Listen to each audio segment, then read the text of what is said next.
El mundo, en esta Semana Santa que culmina, presentó situaciones de gran contraste. Por un lado, una cristianofobia creciente dentro de nuestro propio mundo occidental. Por ejemplo, en Colombia, mientras hubo una gran concurrencia excepcional que colmó las iglesias en la Semana Santa, hubo piquetes de satanistas, feministas, transgéneros en Bogotá y en Cali, que agredieron a los fieles en la propia iglesia de San Francisco mientras realizaban el Vía Crucis. Y poco antes de la Semana Santa, la UEFA ha sancionado el equipo Estrella Roja de Belgrado con 95.500 euros. ¿Cuál fue el crimen? Haber hecho una apología al cristianismo y haber sus aficionados haber clamado que vuestra fe os conduzca a la victoria. Por otro lado, vemos que las iglesias fueron colmadas no solo en Colombia, sino en el mundo entero. Hay como un renacer espiritual que vuelve otra vez a la piedad. En México, por ejemplo, acudieron 2.848.690 personas para el Viernes Santo en escenificaciones del Vía Crucis en Iztapalapa, en México. Es un récord nunca visto, normalmente eran 200.000 personas cuando más. Veremos en la segunda parte de esta emisión de 7 días en revista la situación de Irán y la inminencia de una conversión. Existen iglesias subterráneas en Irán que operan en secreto debido a la persecución, mientras se inaugura un nuevo metro en Teherán que se llama La Virgen María, Mariam Mogadas. Y es una cosa impresionante ver cómo esa iglesia clandestina también encuentra un cierto eco en la parte urbana. ¿Será que esta guerra terminará en una invasión de Irán? Yo no creo. Más bien estamos caminando para un conflicto cultural y religioso que es la que va a decidir el futuro de Irán. Vamos a hablar sobre esto y sobre el aspecto geoestratégico, pero sobre todo el aspecto de las tendencias culturales y religiosas que insinúan que ya hay más de 1 millón de iraníes que están caminando para la conversión al cristianismo.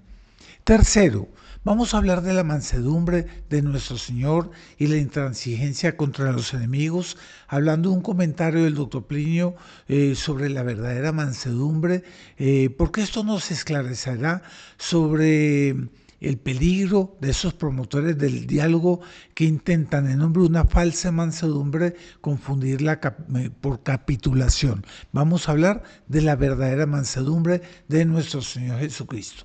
¿Y cuál es el proceso más efectivo que tiene hoy el comunismo para conquistar el poder? Es exactamente esa falsa mansedumbre, una falsa ecuanimidad del centro que termina siendo transbordando a las personas por tajaditas hacia una posición cada vez más comunista. Vamos a ver que hay dos flancos de ese avance, esa conquista del comunismo. El comunismo violento de las FARC y está también la falsa ecuanimidad del Centro Democrático que con su comunismo cultural quiere poco a poco hacer y permitir que Colombia, en nombre de los derechos humanos y la democracia, vaya hacia la corrupción y el olvido del sentir como iglesia, de manera tal a que el pueblo cada vez más pueda adherir y transbordarse hacia el comunismo. Bienvenidos a una nueva emisión de 7 días en revista con lo mejor de este noticiero muy denso de esta semana.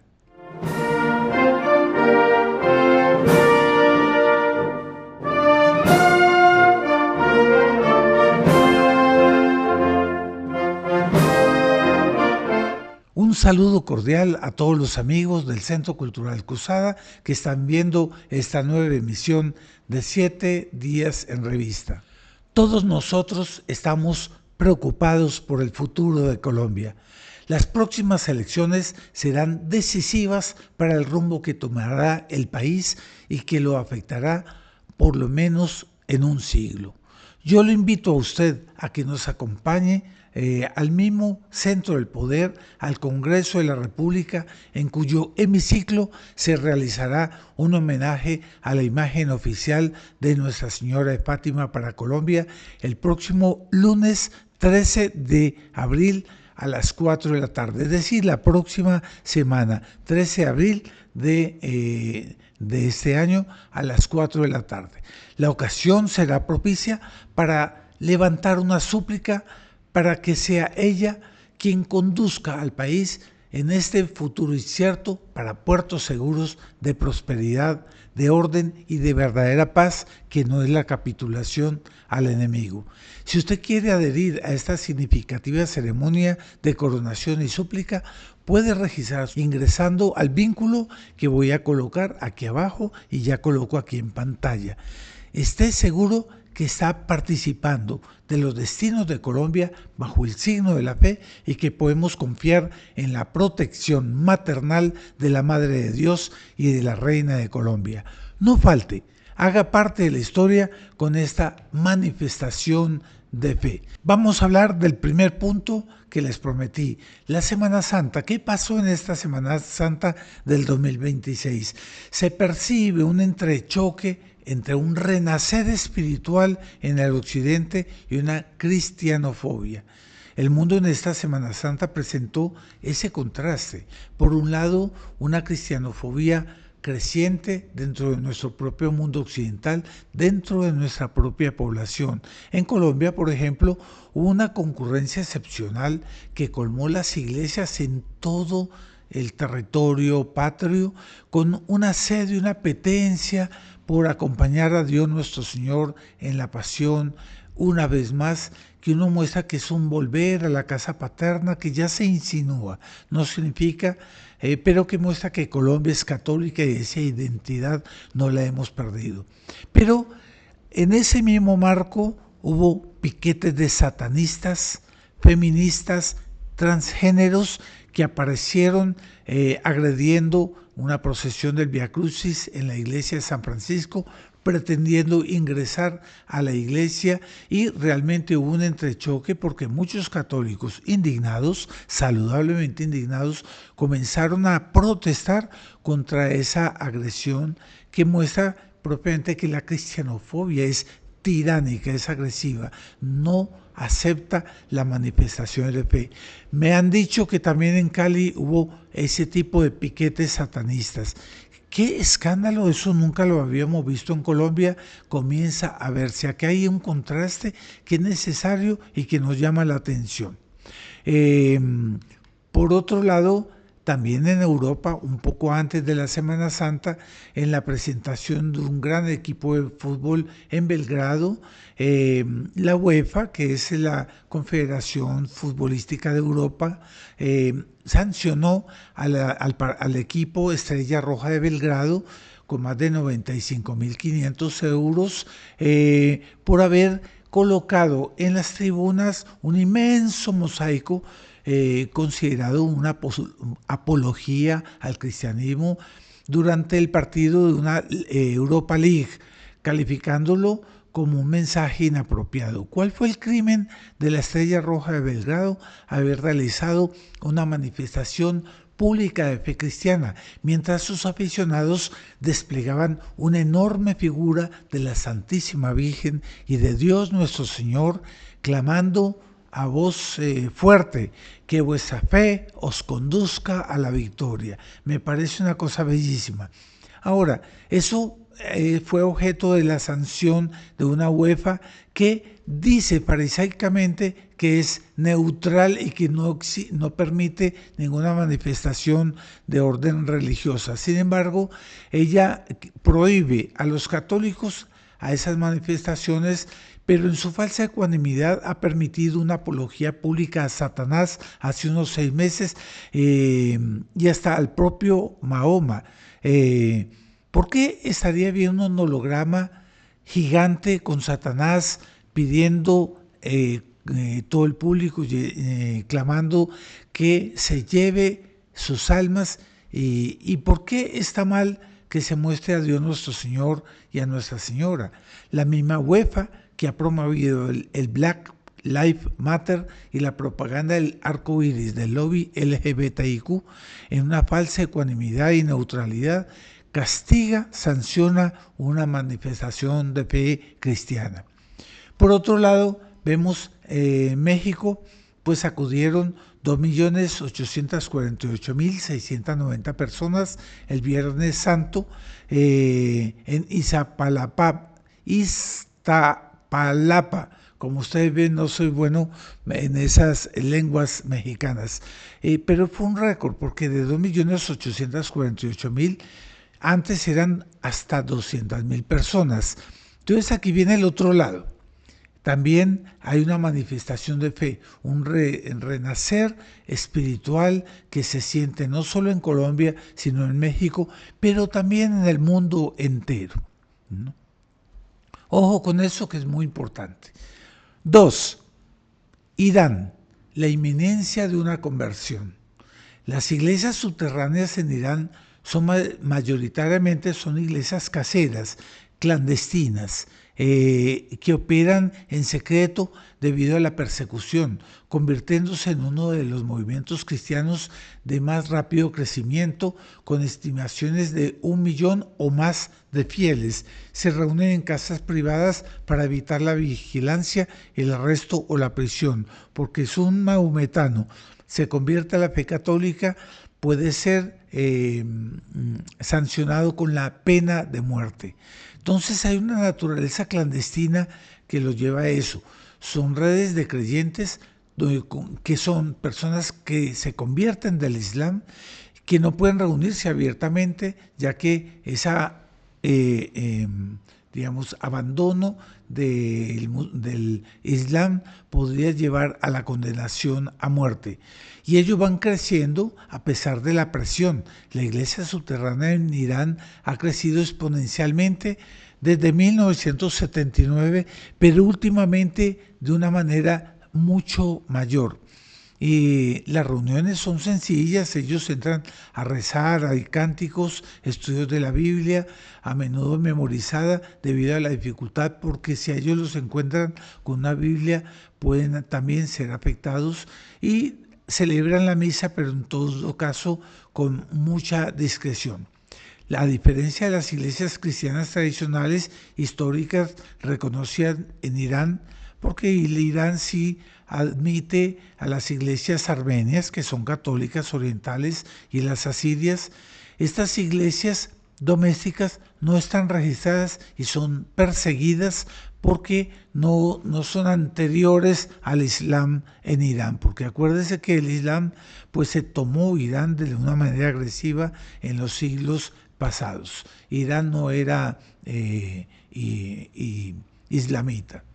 Vamos a hablar del aspecto geoestratégico en esta guerra presente entre Irán y Estados Unidos con Israel. ¿Será que Irán logrará ser invadido? Yo personalmente no lo creo. Vamos a ver, no soy experto en geoestrategia, pero me da la impresión que la situación de Irán es muy difícil, es un territorio imposible de invadir. Es como Colombia, el territorio de Irán, así como el de Colombia, es muy montañoso. La superficie de Irán es un poco mayor que la de Colombia, es de 1.650.000 millones de kilómetros cuadrados. La nuestra es de 1.085.000.000 de kilómetros cuadrados. Pero son territorios montañosos, tiene la cordillera de Zagros y el Burs, que aísla todas las regiones y dificulta las invasiones, y eso ha hecho con que el propio Irán es una constelación de muchas culturas y muchas identidades. Dicho sea de paso, pasa también con Colombia.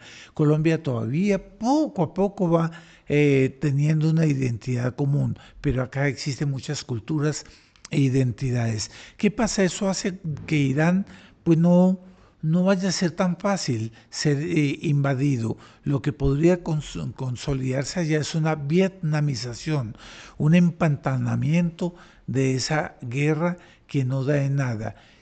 Pero acá sí entra lo siguiente. Irán tiene un fenómeno cultural y religioso muy interesante. Ellos están hartos del Islam, están hartos de Mahoma. Ellos quieren ver y tienen apetencia por la Virgen María, tienen apetencia por la Iglesia Católica, por nuestro Señor Jesucristo. Y por lo tanto puede ser que poco a poco ese millón de personas que van a las iglesias subterráneas sea una señal de que Irán se está convirtiendo y que Dios nuestro Señor tiene para Irán un paso, un papel histórico muy importante, que eso sí es más importante, ese papel de una transformación cultural y religiosa de la cual se hace silencio, pero que es más importante que el propio problema geoestratégico, del cual yo personalmente, y creo que todos los del Centro Cultural Cruzada están a favor del occidente afectado por el terrorismo musulmán, que no solo afecta el Golfo Pérsico y el Estrecho de Hormuz, sino el mundo entero, porque ellos hablan de la yihad, la guerra santa, quieren destruir al occidente cristiano y la meta de ellos es acabar con Roma por el simbolismo de Roma, pisar con las patas de sus caballos la Basílica de San Pedro. Pero entonces aquí vamos a ver cuál es ese curso de la historia. Tercer punto, la mansedumbre de nuestro Señor y la intransigencia contra los enemigos. En esta Semana Santa vimos esa mansedumbre del Cordero de Dios que se inmola para salvar nuestras almas y que nos conmueve en el corazón. Yo quiero adaptar un comentario sobre la mansedumbre que el doctor Plinio Correa de Oliveira hizo sobre Brasil, pero que es perfectamente aplicable para Colombia. Dice el doctor Plinio: hay en el Evangelio una promesa de bienaventuranza que dice lo siguiente: bienaventurados los mansos porque poseerán la tierra. Bienaventurados aquellos que no aman la violencia porque de ellos será la tierra. De ellos será la tierra porque ellos atraerán así el amor de los hombres que realmente aman el bien.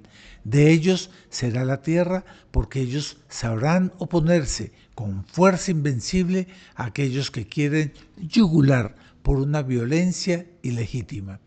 O la fuerza cristiana del verdadero católico, que tiene la mansedumbre de nuestro Señor Jesucristo, el Cordero de Dios, o del verdadero católico, que tiene la fuerza indomable de nuestro Señor Jesucristo, el León de Judá. En el momento en que él fue preso, alguien le preguntó: ¿eres tú Jesús de Nazaret? Y él respondió: ego sum. Y todos, tomados de terror, cayeron rostro en tierra. Esta es la majestad, esta es la fuerza, esta es la dignidad de aquellos que tienen la mansedumbre cristiana. Nuestro país es muy sensato, Colombia, pero si algún día alguien se nos aproxima para decirnos: ¿eres tú la Colombia católica? ¿No aceptas la presión que se te quiere hacer contra ti? Yo tengo la seguridad que Colombia responderá con una fuerza que aún nadie conoce, pero que está naciendo de las tormentas del momento actual, y responderá ego sum. Y estos agitadores serán obligados a postrarse, y los agitadores caerán por tierra porque conocerán esto que existe, entre otras cosas, de auténticamente nuevo en Colombia: es la decisión de progresar fiel a sí mismo y fiel a la tradición cristiana, fiel a la familia, fiel a la propiedad, y de luchar con una fuerza que impresionará al mundo contra quien quiera que imagine que su mansedumbre es flojera, es pereza, y que contra ellos las presiones puedan tener resultado. Esto es una adaptación que yo hice de un discurso del doctor Plinio Correa Oliveira en la clausura de la campaña de la TEPP contra la infiltración comunista en la iglesia en 1968.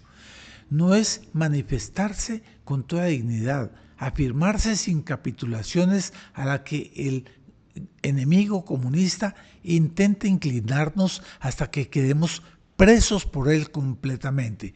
Es volver a reafirmar la identidad católica como fue desde el inicio. Y aquí entra un anexo que yo quiero dar a modo de pregunta. ¿Cuál es el proceso más efectivo del comunismo para la conquista del poder? Vamos a hablar de estas elecciones. Ese comunismo violento, tipo dictadura del proletariado, de las FARC, del terrorismo comunista, que somos víctimas de una intimidación terrorista, vuelven con el tiempo, esos pueblos intimidados, vuelven con el tiempo a la derecha, a la propiedad privada, consolidan sus familias y retoman los lazos con Dios. Si bien que ellos tienen otro proceso de transbordo ideológico inadvertido que actúa de una manera sui generis con Petro, por ejemplo. La intimidación lleva a la victoria de Petro y Petro da 2 millones de hectáreas de propiedad privada, entre comillas, a comunidades campesinas, a los campesinos. Parece una generosidad. A la acción comunal parece maravilloso, 2 millones de... Pero ¿qué es lo que él está haciendo? Él está encarcelando a todos esos campesinos. Eso no es gratis. A ellos los obligan a incluirse en sistemas comunitarios colectivistas. De lo contrario, si ellos no son colectivistas, si no adhieren al pacto histórico, entonces los destierran de sus cooperativas, les niegan el acceso a los fertilizantes baratos, a las técnicas de cultivo y a las vías de comercialización de sus productos y por lo tanto los llevan a la ruina. Es una colectivización de los espíritus a manera de hacerlos prisioneros y hacer con que ellos no solamente voten por el pacto histórico, sino que poco a poco se van acostumbrando a la colectivización. Pero existe otra manera más efectiva de llegar a la conquista del poder. Es esa falsa ecuanimidad del centro frente al comunismo y hasta el nuevo comunismo cultural de Paloma Valencia y Oviedo. Eso nada tiene que ver con la mansedumbre. Eso es una falsa ecuanimidad muy propia de las corrientes progresistas de la Iglesia, que son adaptadas ahora por el Centro Democrático para impulsar caritativamente a la causa de la revolución cultural. Esa falsa ecuanimidad es hoy por hoy el mejor compañero de ruta del comunismo, porque va capitulando paso a paso en el proceso del que el terrorismo comunista no puede llegar. No alcanza a transformar las mentalidades, tiene que ser en función de esa falsa ecuanimidad en que se le va aceptando a esas corrientes culturales su legitimidad. Entonces, en nombre de una concepción peculiar de democracia y de derechos humanos, ellos van adhiriendo y van permitiendo la corrupción de las costumbres del LGTBIQ, de la ideología de género, del aborto, del satanismo, ahora del feminismo y todas esas minorías. ¿Para qué? Para que poco a poco el colombiano vaya adhiriendo una corrupción de las costumbres y pierda el sentido como iglesia, el sentido moral de la vida y poco a poco se vaya transformando un transbordo ideológico inadvertido que es más efectivo hacia el comunismo. Las víctimas que son manipuladas terminan adhiriendo y queriendo el comunismo, de manera tal a que vemos que todo ese centro llevado por Uribe está cada vez más izquierdista. Paloma es marxista y Oviedo es revolución cultural. Concluyo. El mundo camina para un entrechoque cultural y religioso que no surge del lado de los católicos, pero sí de la intolerancia de la revolución anticristiana. No somos nosotros que estamos agrediendo, es la revolución anticristiana que agrede a la Colombia católica. Mientras la cristianofobia intimida en su acción creciente e intolerante, los católicos vamos llenando las iglesias en la Semana Santa. Eso ellos no lo aceptan, ni el comunismo violento de las FARC, ni los movimientos satánicos LGTBIQ. Muchas gracias por la visualización en esta emisión de 7 días en revista. Suscríbase al canal, denle un me gusta, comparta, porque así usted nos ayuda a hacer por la Colombia católica, una verdadera reconstrucción, una verdadera restauración e impedir que el comunismo se nos lleve esta bella nación.